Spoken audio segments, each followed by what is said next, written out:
Bonjour à tous, on est ravis de vous retrouver aujourd'hui avec Nicolas pour ce webinaire sur les conseils pour améliorer votre tableau de bord RH.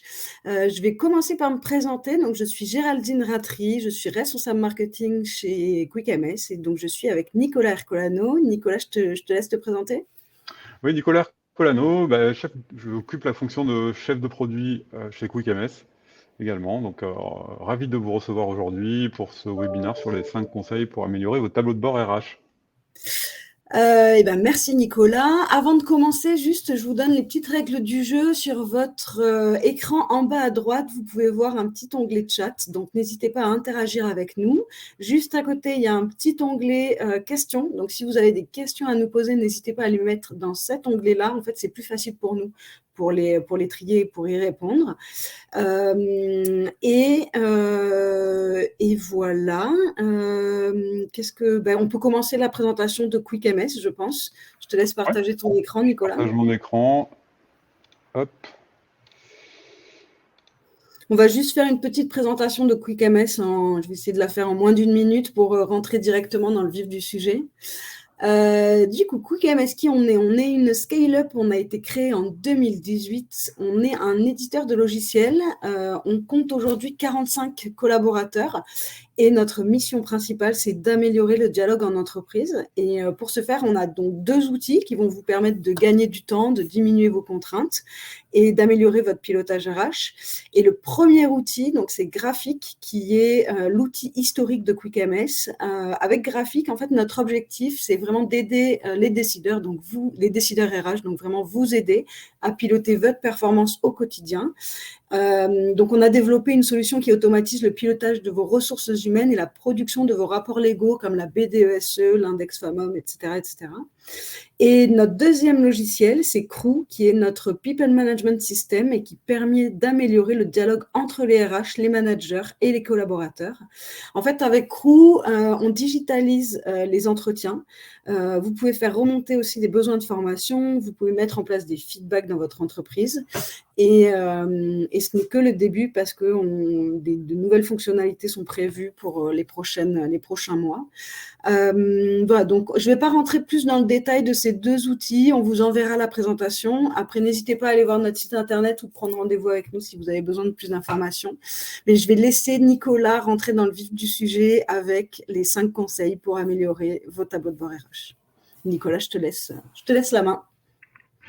Merci Géraldine. Alors, les 5 thèmes, on va aborder 5 thèmes dans lesquels il y aura plusieurs conseils, en fait, pour être plus précis dans l'articulation du webinaire. Et voilà, donc je vais commencer par une grande question. Je vais vous demander de répondre dans le chat, comme l'a précisé Géraldine en introduction. La grande question, c'est pourquoi mettre en place des tableaux de bord? Donc, Géraldine ne l'a pas précisé, mais on compte vraiment sur vous pour participer tout au long du webinaire. Évidemment, posez vos questions tout au long, mais surtout participer. N'hésitez pas à faire vos remarques aussi, à faire des suggestions. Et donc là, la première des questions que je vais vous poser, je ne vais pas vous laisser tranquille pendant tout le webinaire. Première question, c'est pourquoi on met en place des tableaux de bord, à votre avis? Et Géraldine, tu peux répondre aussi hein, dans le chat, il n'y a pas de problème.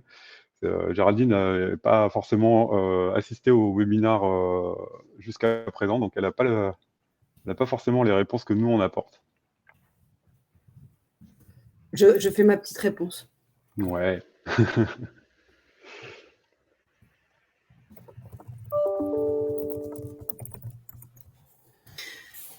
On a une réponse pour mesurer et ensuite progresser. Donc, c'est ça. Ouais. Très bien. Est-ce qu'il y a d'autres personnes qui sont en train de taper? Alors, a priori, non. Alors, moi, j'ai dit que moi, j'utilise des tableaux de bord en marketing pour faire mes suivis d'indicateurs. Ouais. Donc, je Ouais, pense très bien. que... Bon, j'aime beaucoup la réponse d'Élodie. Effectivement, mesurer et progresser. C'est vrai que si on ne sait pas mesurer, comment on fait pour savoir si on a progressé ou pas? Comment on fait pour savoir si on est, s'il y a déjà des marges de progrès ou pas? Qu'est-ce qu'on peut faire pour, on connaît des leviers d'action, mais après derrière, on ne sait pas s'ils nous ont permis vraiment de progresser ou pas, si on n'a pas de tableau de bord pour faire ce suivi-là. Effectivement, je pense qu'au niveau du marketing, ça doit être un peu la même chose, hein. On doit forcément un moment mesuré pour savoir si les actions qu'on a mis en place, elles amènent des résultats ou pas, quoi. Est-ce qu'on continue ou est-ce qu'on continue pas? Est-ce que ça vaut le coup? C'est ça. Souvent, ces actions, ça nécessite du travail, ça nécessite des financements. À un moment, il faut quand même savoir si on va dans le bon sens ou pas. Alors, les réponses sont bonnes, hein, les deux réponses sont bonnes, effectivement, le suivi. En fait, de manière générale, c'est une question qu'il faut se poser, en fait. Pourquoi on met en place un tableau de bord? Un indicateur, en fait, il est utile que s'il met en évidence une problématique, qu'on peut mettre en place un plan d'action pour lutter contre cette problématique. On ne met pas en place des tableaux de bord pour mettre en place des tableaux de bord. En particulier, vous allez, que ce soit au niveau des RH, du marketing, de la direction, vous avez tous des emplois du temps très occupés. Vous n'avez pas autre chose à faire que de regarder des tableaux de bord. En général, si vous avez des tableaux de bord, c'est par rapport à pour répondre à une problématique. Alors, cette problématique, on va définir en fait la problématique. Pour définir ça, déjà, il va falloir définir votre public. À qui vous vous adressez? À qui on s'adresse? C'est la première question à se poser, je pense, parce que vous n'êtes pas forcément directement la personne pour laquelle vous mettez en place le tableau de bord. Donc, par exemple, vous pouvez mettre en place un tableau de bord pour votre direction. À ce moment-là, vous n'êtes pas à mettre en place le même type de tableau de bord que si c'est pour un CSE, pour un RH, pour un financier. Donc, il faut vraiment se poser cette première question et ensuite aller parler à la personne pour comprendre ses problématiques, comprendre ce qu'elle veut voir, ce qu'elle veut suivre, les objectifs qu'elle veut atteindre. Donc, pour qui? Ensuite, pourquoi? Quelle va être la problématique, en gros, hein, qu'on va viser? La problématique de l'utilisateur qu'on a en face de soi, du lecteur de tableau de bord, celui qui va vraiment l'utiliser alors au quotidien avec une fréquence plus ou moins élevée. Donc, justement, c'est les questions que vous allez devoir lui poser. C'est la première chose, c'est pourquoi il a besoin d'un tableau de bord. Ensuite, à quoi ça va lui servir, à quelle fréquence il va l'utiliser, et ensuite, quel objectif il veut atteindre. Donc, on va prendre un exemple, ça va être plus clair. Pour qui, par exemple, je vais parler à ma direction. Moi, je suis RH, je vais parler à ma direction. Je vais demander pour qui. Je vais dire, bon, ok, la direction, peut-être qu'ils ont des choses à suivre au niveau RH. Qu'est-ce qu'ils veulent suivre? Ils veulent suivre l'absentéisme. Et pourquoi? Pour le faire baisser. Leur problématique, c'est faire baisser l'absentéisme. Très bien. À quelle fréquence ils vont regarder? Ils vont regarder tous les mois où ils en sont. Ils vont faire le point tous les mois pour voir où ils en sont. Et quel est l'objectif? L'objectif, c'est de baisser de 2%. Baisser de 2%, tout seul, ça ne veut rien dire. Il faut aussi définir une temporalité, un objectif. La plupart du temps, on va définir une cible, un seuil ou une baisse. Là, on parle d'une baisse relative. Il faut définir une temporalité. Là, on va dire sur un an. Ok, très bien. Donc, on a tous ces objectifs en tête. On va pouvoir commencer à réfléchir à comment on bâtit notre tableau de bord. Et c'est vraiment cette démarche-là qu'il faut mettre en place avant tout, avant de réfléchir ensuite aux détails de ce qu'on met en place, quels indicateurs on choisit, comment on les dispose, qu'est-ce qu'on utilise comme graphique, etc. Voilà, donc ça, c'est la première démarche à mettre en place. Alors là, on a un autre exemple à l'écran, hein, c'est un exemple de tableau de bord pour le suivi de la qualité du recrutement. Donc voilà, après, derrière, on peut effectivement, on peut aussi, avant de mettre en place ça, définir des cibles en termes de taux de survie, en termes de taux de turnover, pour, on va retenir un indicateur clé qui va être celui qui va nous permettre de définir la cible à atteindre. C'est pas parce qu'après, derrière, on peut mettre des indicateurs secondaires qui vont nous permettre d'agir, de définir quels sont les leviers d'action qui me permettent d'atteindre ma cible. Donc celui-là, c'est un tableau de bord qui va, alors on dit d'analyse au long cours parce que c'est pas quelque chose qui va varier au mois le mois.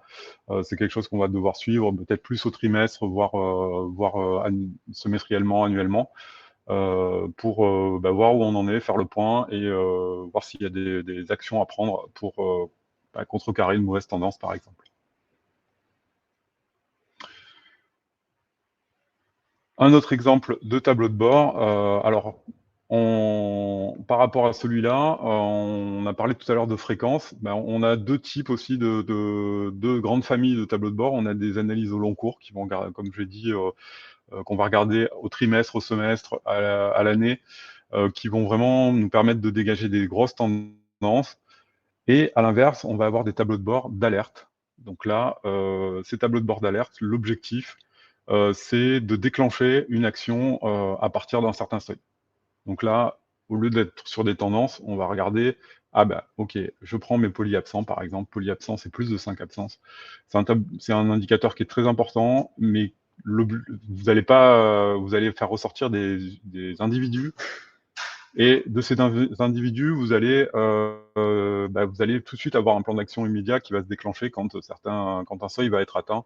Ça peut être un nombre de jours d'absence, ça peut être un nombre d'absences, c'est à vous de définir après derrière, dire bah ok, je déclenche un entretien RH, pourquoi la personne a par exemple plus de 8 absences sur une période, il faut que automatiquement je déclenche un entretien pour aller comprendre, voir s'il y a une problématique liée au travail et ou même à une situation perso, et ensuite convenir avec la personne des actions à entreprendre pour améliorer pour remédier à la situation. Voilà, donc ça peut être un exemple. Là, on est plus sur de l'alerte. Donc, une alerte, ça se suit beaucoup plus régulièrement. Et ça permet de déclencher des actions de manière plus ponctuelle. On ne va pas faire un suivi. À l'inverse, le tableau au long cours, hein, on va faire un suivi d'un plan d'action qui est sur une période plus longue, et on va regarder si ça porte des résultats ou pas. On n'a pas de questions ni de remarques, donc a priori c'est clair. Ok, merci. Le conseil suivant, c'est qu'il faut absolument que dans vos tableaux de bord, vous me laissiez une place aussi aux informations qualitatives, aux commentaires qui vont permettre d'éclairer la situation. Donc là, en guise d'exemple, on a effectivement la possibilité de mettre des commentaires sur ce tableau de bord. Alors ça, c'est un exemple qui est tiré de notre outil graphique, où on peut mettre des commentaires, et idéalement, c'est pas une obligation, mais idéalement, il faudrait que ces commentaires soient vraiment n'apparaissent que dans le contexte dans lequel ils ont été écrits. C'est-à-dire que si on fait un commentaire sur la période 2021 sur l'établissement de Marseille, j'ai pas envie de voir le commentaire si je suis en train d'analyser l'établissement de Paris, et j'ai pas envie non plus de voir le commentaire si je suis en train d'analyser la situation de 2019 ou de 2020. Donc vraiment d'avoir des commentaires qui sont vraiment dans le contexte du tableau de bord à l'instant où je le regarde, ou en tout cas sur la période que j'analyse. Voilà, donc ça c'est important aussi. Ça c'est ce qui vous permet d'apporter des éclairages. On peut avoir eu un problème de tension sur le recrutement, donc qui va derrière faire que j'ai eu beaucoup d'heures sup. Donc tout ça, il faut pouvoir le signaler, donner de l'explication, donner du contexte derrière, pour que les personnes qui lisent le tableau de bord comprennent ce qu'ils ont en face des yeux. Alors, on va passer à la deuxième partie, deuxième thématique, la mise en avant des informations. Alors déjà, on va faire une distinction, on va voir un petit peu comment se construit la connaissance. En fait, à l'origine, on va avoir des données brutes. Données brutes, c'est votre fichier Excel avec toutes les données de tous vos salariés, avec, voilà, j'ai telle personne, son début de contrat, c'est telle date, sa fin de contrat, c'est telle date, sa date de naissance et donc son âge, c'est même pas, sa date de naissance, c'est telle date. Voilà, donc ça, c'est vraiment les données brutes. Donc vous avez tout ça devant les yeux. Vous pouvez pas en faire grand-chose en l'état. Donc là, on a des exemples plus simplifiés, hein. Donc ensuite, de la donnée brute, on va pouvoir tirer des informations. Donc là, par exemple, c'est ma mère fait 1m70, mon père fait 1m85. Dans le cas des données RH, c'est par exemple l'âge des salariés. Je vais avoir tant de personnes qui ont cet âge-là. Voilà.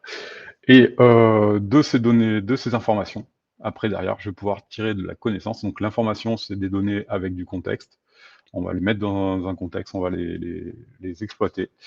Et la connaissance, c'est l'élément qui va me permettre d'analyser, de comprendre les informations. Donc là, ici, bon, l'exemple est un peu trivial, hein, ma mère est plus petite que mon père de 15 centimètres. Ça peut être, l'information, ça peut être mon taux de turnover est de 10%.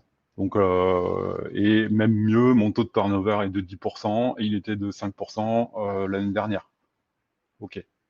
Donc, il a évolué. Voilà. Donc, en d'autres termes, l'information, c'est une donnée placée dans un contexte pour l'augmenter d'un sens. Donc, d'une information, on peut proposer une action ou une réponse. Et la connaissance, c'est le fruit d'une réflexion sur les informations analysées. C'est ce qui va donner un sens, à une histoire derrière les informations. Voilà. Bon, voilà. Donc l'exemple que j'ai cité, hein, donc on est 10 dans une entreprise, 10 entrées, 10 sorties, ça fait 10% de turnover. Donc on avait le fait de, on descend dans une entreprise, c'est même pas une donnée, hein, voilà, on est déjà un peu dans l'information. 10 entrées, 10 sorties aussi, pareil, on a des informations ensemble, on en tire une information qui est j'ai 10% de turnover, et comme j'ai dit, après derrière, c'est l'évolution de ce turnover qui va vraiment constituer une connaissance et qui va vous permettre derrière d'avoir une histoire et de déduire aussi, de commencer à mettre en place des plans d'action. Alors, voilà, là on est dans le théorique, on va passer dans la pratique, on va regarder ensemble des tableaux de bord, et je vais vous demander à nouveau de participer un petit peu. Et l'idée, ça va être de commenter un petit peu qu'est-ce qui va pas dans ce tableau de bord. Donc, je vous invite tous et toutes, Géraldine, toi aussi, à commenter ça. Qu'est-ce qui, selon vous, ne va pas dans ce tableau de bord? Donc, il y a le chat à votre disposition à droite. Alors moi, je commence à écrire. Ouais. Ouais. Il y a de la matière normalement. Hein. Il n'y a pas de Ouais, piège. Hein. J'ai mis, il n'y a pas de légende pour moi, sur certains. Ouais. Bon. Effectivement, c'est pas mal.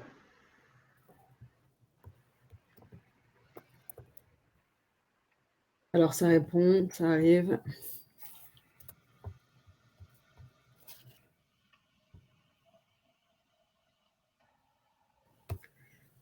Pas de période de référence. Légende du graphique en haut à gauche, camembert peu explicite avec des chiffres bruts, plutôt pourcentage, sexe, homme, femme.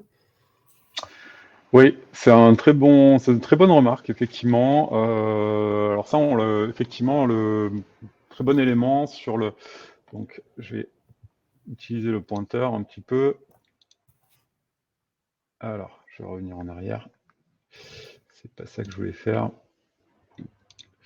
Ok, effectivement. Donc là, ce que nous dit Elodie, effectivement, des chiffres bruts. Bah oui, là, on a 1026, 1086.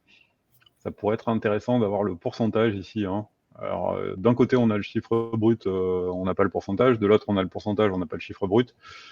Et déjà, pareil ici, on n'a pas les pourcentages non plus. Il n'y a pas vraiment de logique dans les deux. Les légendes, elles sont soit pas du tout explicites, comme ici, soit présentes, là, il n'y a pas de problème, ou complètement absentes par moment.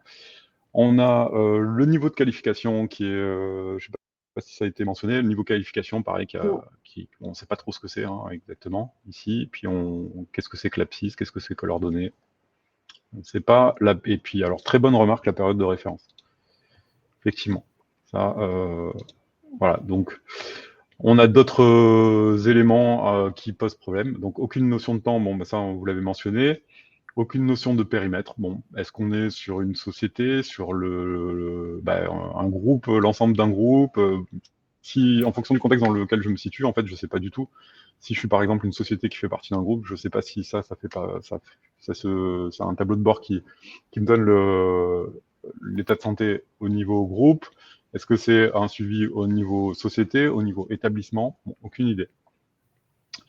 Pas de définition, donc on ne sait pas comment sont calculés les effectifs ici. Effectifs par type de contrat, honnêtement, il y a plein de manières différentes de calculer les effectifs. Alors déjà, je ne sais pas sur quelle période je suis, mais si, admettons, je suis sur un mois, ok, mais est-ce que c'est les effectifs à la fin de la période? Est-ce que c'est des ETP? Aucune idée. Donc, il n'y a pas de définition, il n'y a pas d'indication de la façon dont on a calculé les effectifs. Alors ici, on voit qu'il y a marqué ETP, salaire moyen ETP. Alors peut-être qu'on peut se dire, le reste, c'est calculé en ETP, mais c'est vraiment de la pure déduction et on n'en a aucune certitude. Voilà, donc ça, voilà, vous avez mentionné la plupart des points, mais effectivement, l'importance des légendes et d'avoir des légendes explicites et l'importance de définir le périmètre temporel et le périmètre en termes de données. Donc, est-ce qu'on a dans le tableau de bord ou au moins dans une étiquette quelque chose qui nous permet, quand on clique dessus, de voir à quel niveau on est. Alors, sur certains tableaux de bord, ça a même des éléments qui permettent de choisir la période de référence, le périmètre, etc. Ok, merci beaucoup pour votre participation. Continuez, on va parler du deuxième exemple. Alors celui-là, je vous laisse commenter. Il y a pas mal de choses à dire aussi. Voilà, je vous laisse digérer déjà, et puis après commenter. Alors, les gens répondent, ça arrive. Ça fait beaucoup là. Hein. C'est vrai que le mot digérer, c'est un peu ça. Ouais. Voilà. Alors, Trop d'informations au même endroit. Ouais. J'avais pas vu le commentaire de Marizy, effectivement. Salaire moyen seul, effectivement, c'est pas très parlant.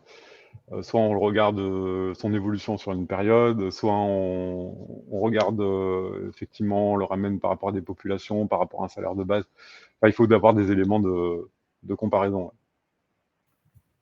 En soi, tout seul comme ça, isolé, il ne donne pas beaucoup d'informations. Période trop large aussi. Ah, merci, oui. Là, oui. Là, j'ai vu. Je ne sais pas trop ce qu'on va pouvoir tirer comme conclusion d'une période aussi large, effectivement. Mais au moins, on a une période de référence.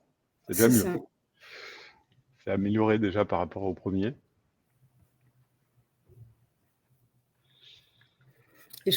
A priori, il n'y a pas d'autres. Ah, si, il y a quelqu'un qui répond, qui est en train de répondre.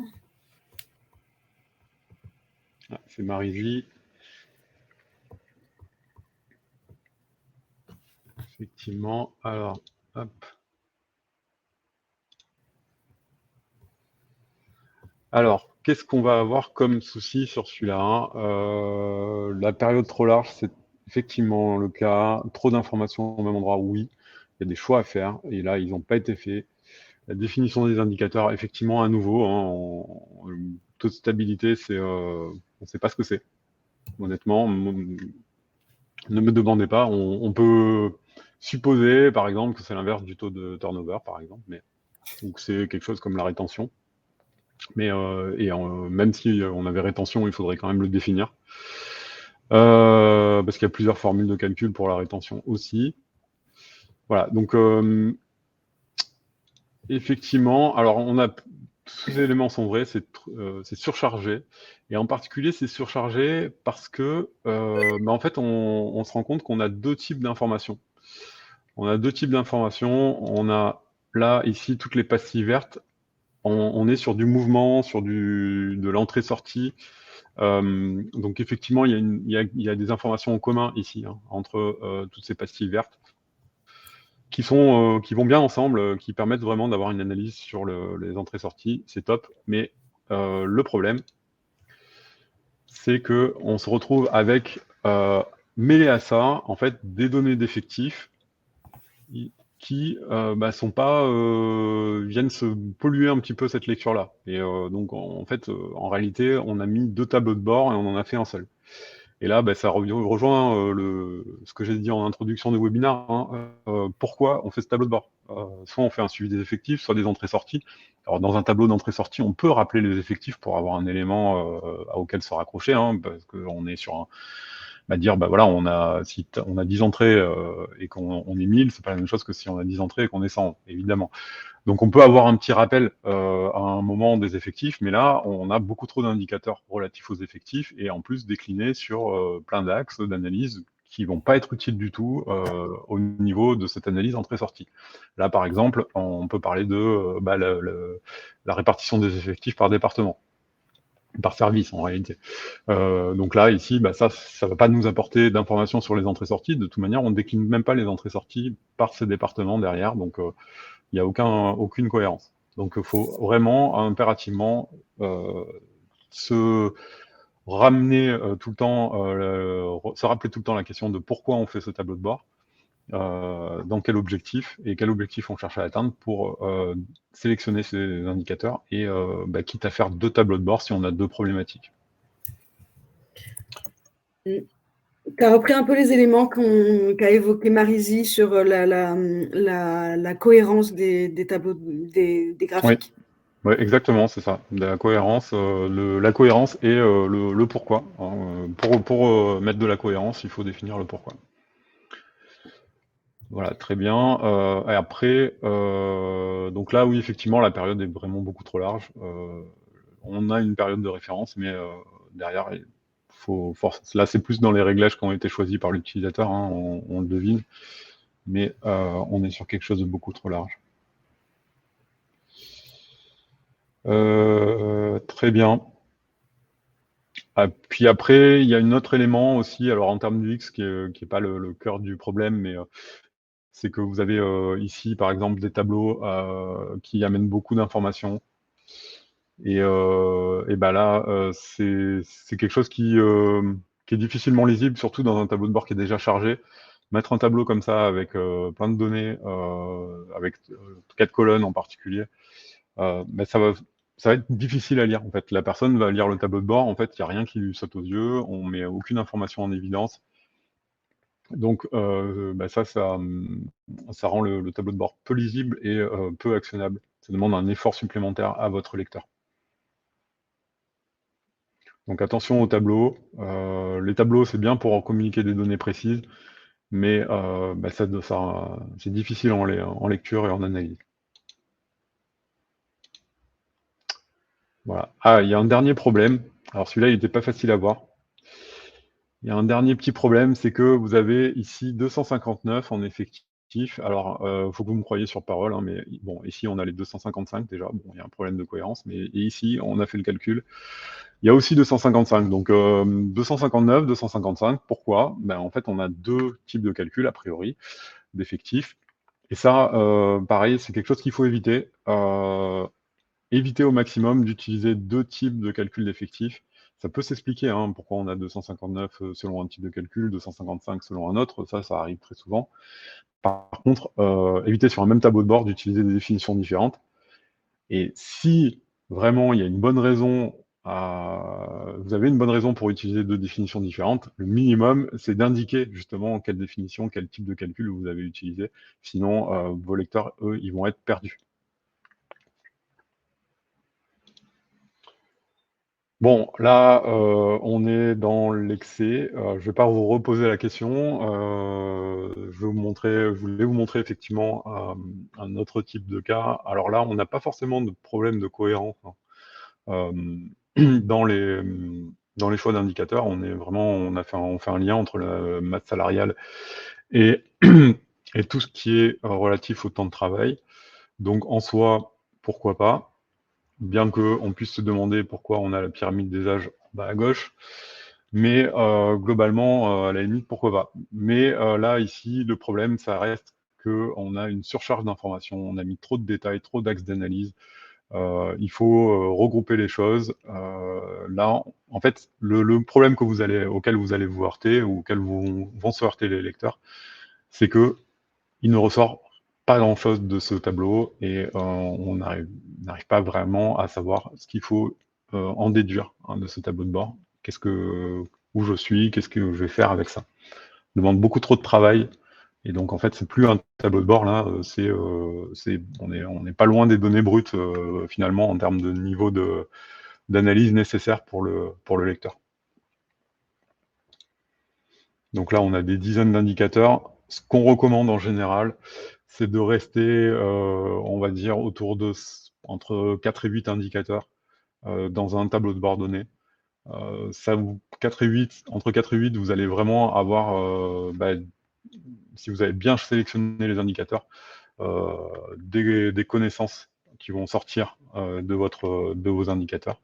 Et après, derrière, vous pouvez permettre à l'utilisateur de rebondir là-dessus, de lui proposer des outils pour aller plus loin dans l'analyse, mais il faut que son tableau de bord de base soit vraiment très condensé.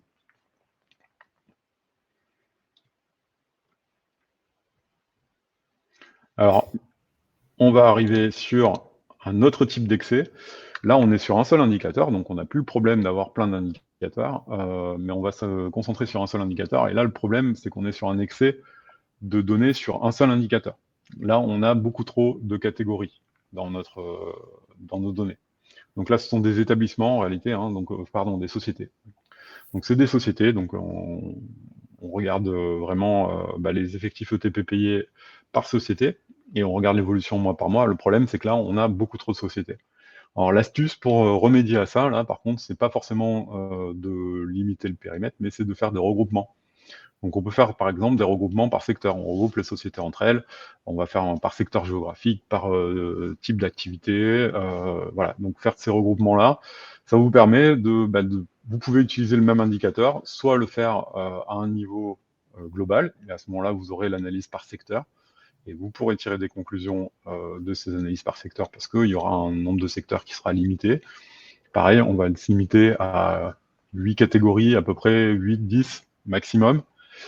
Ou alors, si je veux être plus détaillé, à ce moment-là, je vais prendre le même indicateur, mais je vais regarder à l'intérieur d'un secteur donné, et là, je vais avoir dans mes regroupements, lui, pareil, entre 5 et 10 sociétés par secteur, et ça va me permettre vraiment de voir l'évolution société par société. Voilà. Donc ça, c'est l'astuce. Utiliser de regroupements, ça vous permettra vraiment de rendre votre indicateur plus lisible, sans forcément changer de type de mesure, d'échelle de temps ou autre. Allez, on passe à des astuces maintenant, plus en termes de présentation de vos indicateurs. Donc là, c'est la quatrième thématique, pas encore la dernière. Quatrième thématique, faciliter la lecture de vos tableaux de bord. Donc, pour faciliter la lecture, on a vu un peu jusqu'à présent des éléments qui vous permettent de vraiment structurer vos tableaux de bord. Là, on va rentrer dans le détail. Alors, la première chose, c'est faciliter la visualisation des catégories. Alors, c'est très simple, en fait. Là, l'illustration est très parlante. En fait, on va toujours utiliser la même couleur pour les mêmes catégories. Et ça, c'est quelque chose que, si vous avez la possibilité de le faire, c'est un vrai plus.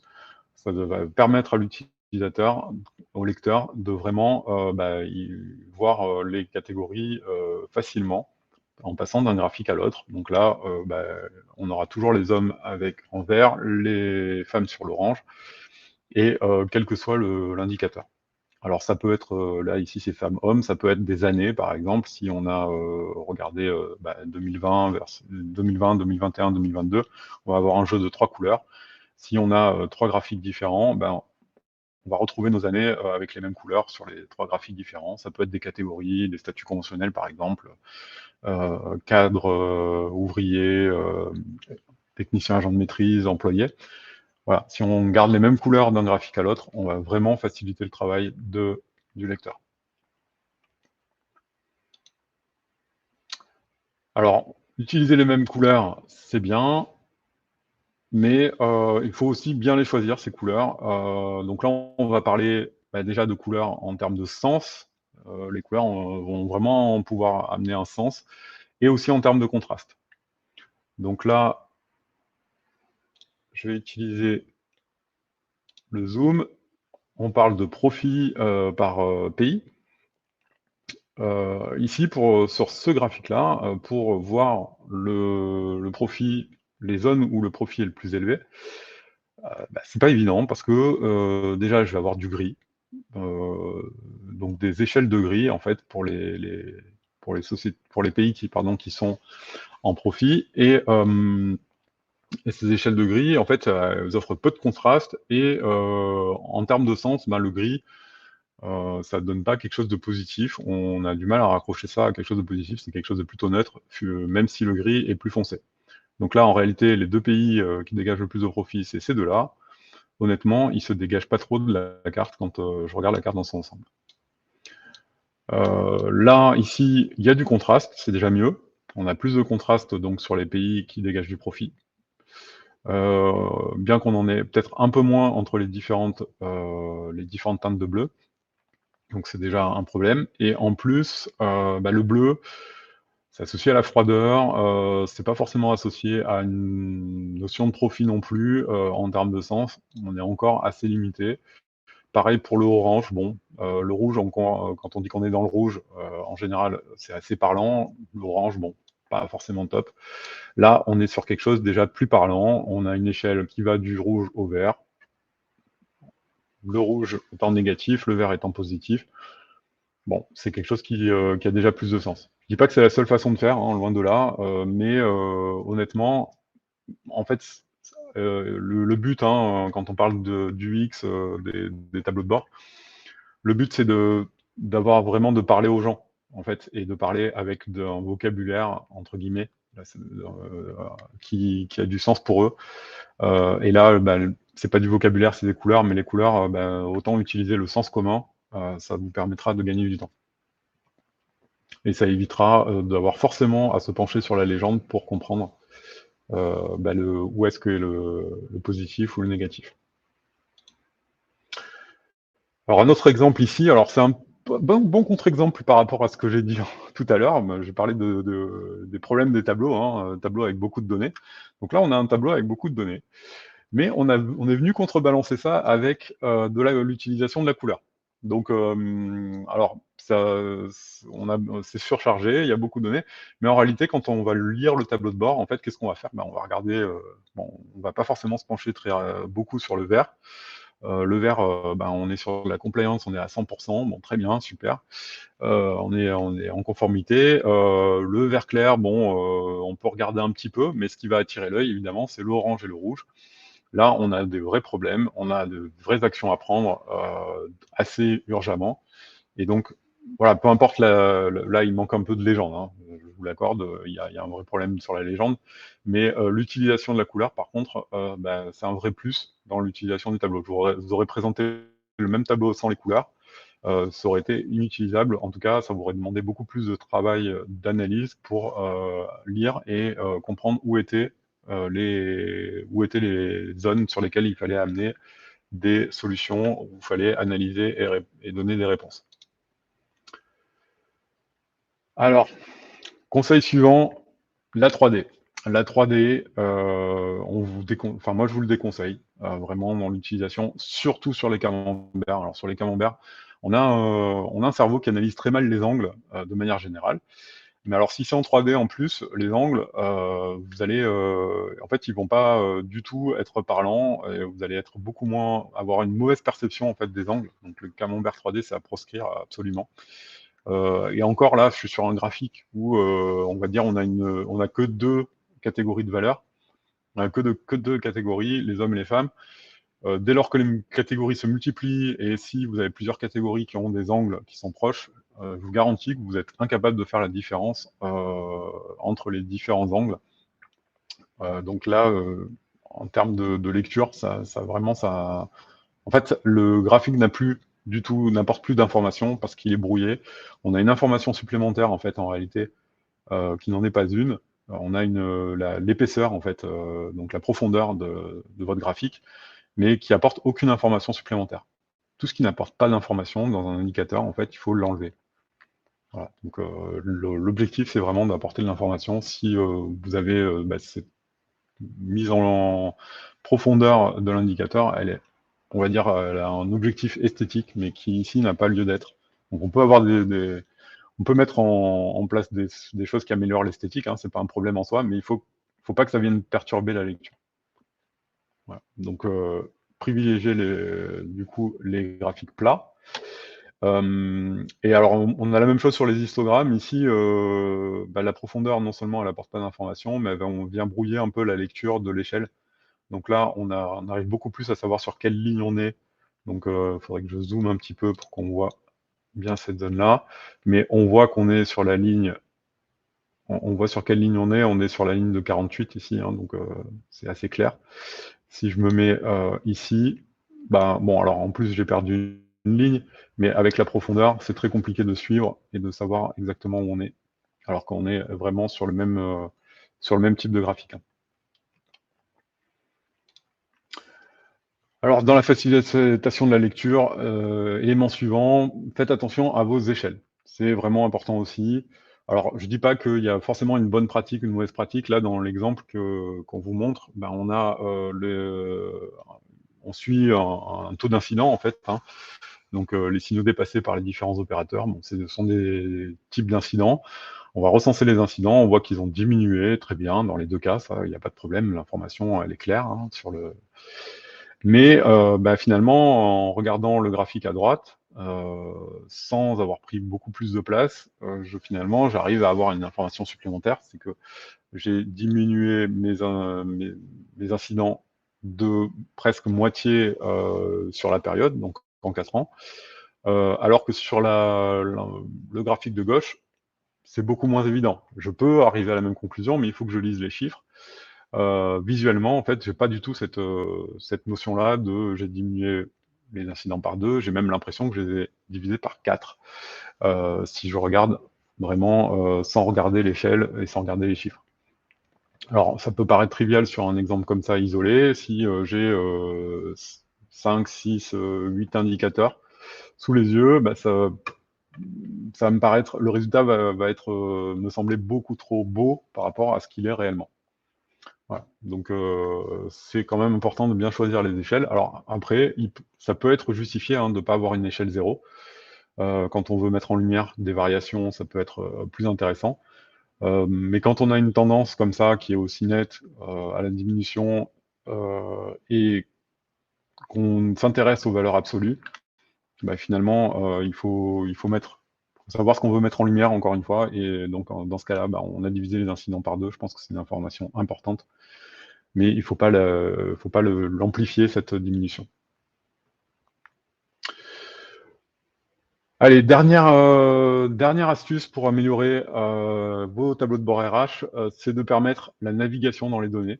Il y a juste une petite remontée, désolé de te couper, Oui. Nicolas, de Marizy qui dit que ça peut être une façon de biaiser l'information sciemment aussi, sur le tableau précédent.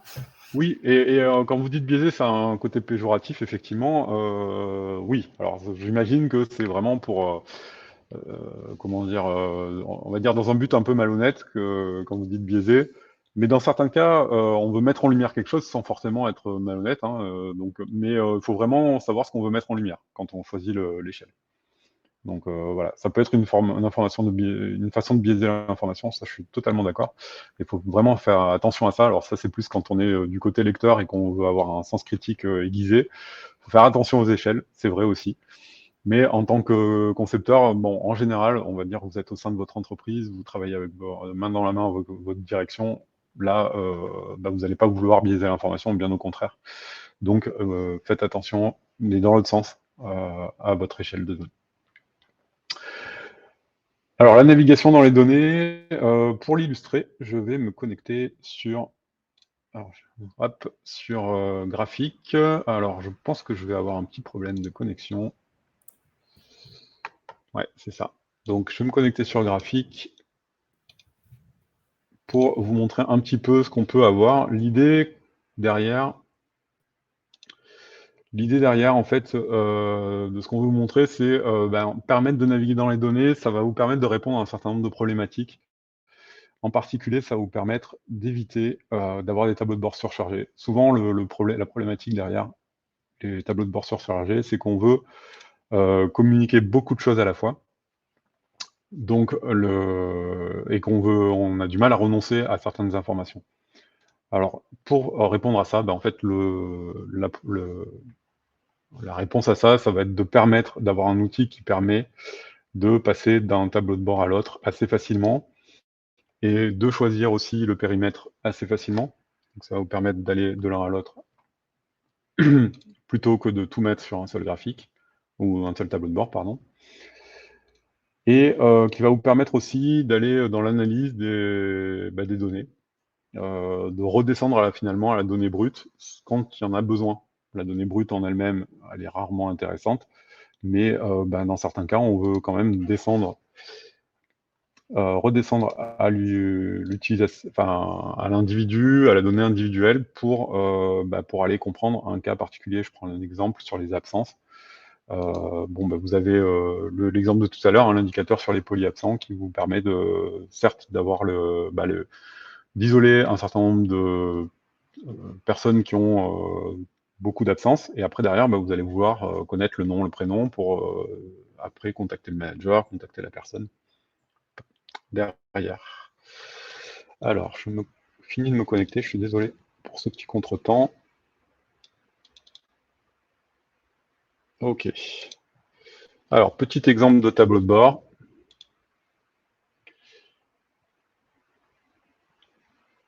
Ici, voilà. Donc, petit exemple de tableau de bord. En fait, là, j'arrive plus sur une page d'accueil avec déjà des indicateurs, mais très globaux. Là, vraiment, c'est pas à proprement parler un tableau de bord comme on l'a vu là. J'ai la période qui est rappelée ici. Et puis, derrière, j'ai mes indicateurs très globaux, mais qui sont plutôt des indicateurs qui me servent de portail. Donc là, par exemple, mon ratio d'absentéisme. Très bien. Donc là, je suis vraiment à un niveau global. OK. Ça m'a pas apporté beaucoup d'informations jusque-là.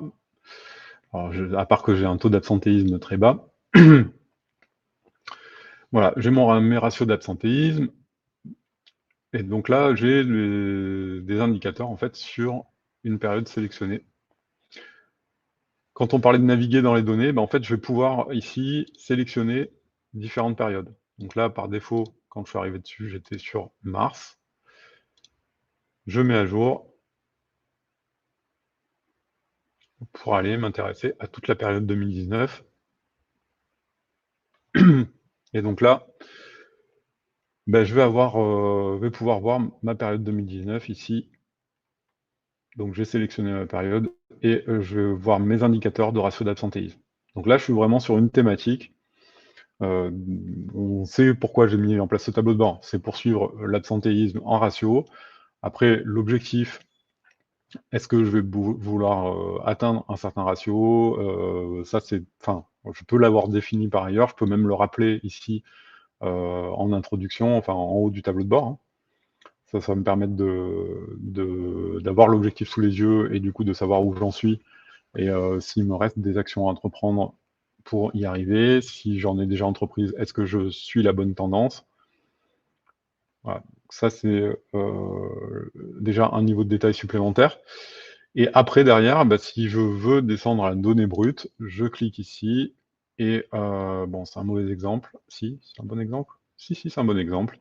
Ici, j'ai effectivement mes données brutes, donc je vais avoir des employés ici avec qui correspondent aux absences de la catégorie que j'ai sélectionnée.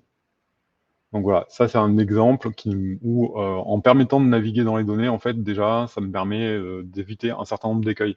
Je suis resté sur un nombre d'indicateurs relativement faible, mais en assez peu de clics, je permets à l'utilisateur, au lecteur, d'avoir le niveau de finesse dont il a besoin pour agir derrière. Voilà, et j'ai une analyse par catégorie. Là, je suis sur 6 indicateurs en tout. Il y a des tableaux, c'est vrai. Donc, on est sur un tableau de bord assez fin. Il y en a certains qui peuvent être plus globaux et où on va plus utiliser les graphiques. En fait, en gros, tableau versus graphique, hein, c'est un vieux débat. Tableau, on est sur des données fines, précises. Graphique, vous allez être sur du global et l'information va découler directement de votre graphique, va sauter aux yeux, mais on va être sur quelque chose de moins précis. Voilà. Donc, en fonction de ce que vous voulez communiquer, du niveau de finesse requis, vous allez utiliser l'un ou l'autre. Voilà, donc on a fait le tour. Hein. Alors, j'ai pris plus de temps que prévu, je crois. Un petit peu. Ouais, un petit peu. Et une bonne 20 minutes. Donc, désolé pour ça. J'espère que ça vous a plu. N'hésitez pas du coup à nous faire des retours. Si je me trompe pas, le webinaire, donc le replay du webinaire vous sera envoyé dans quelques jours. C'est ça. Voilà. Et donc, je vous remercie pour votre participation, hein, pour votre participation active.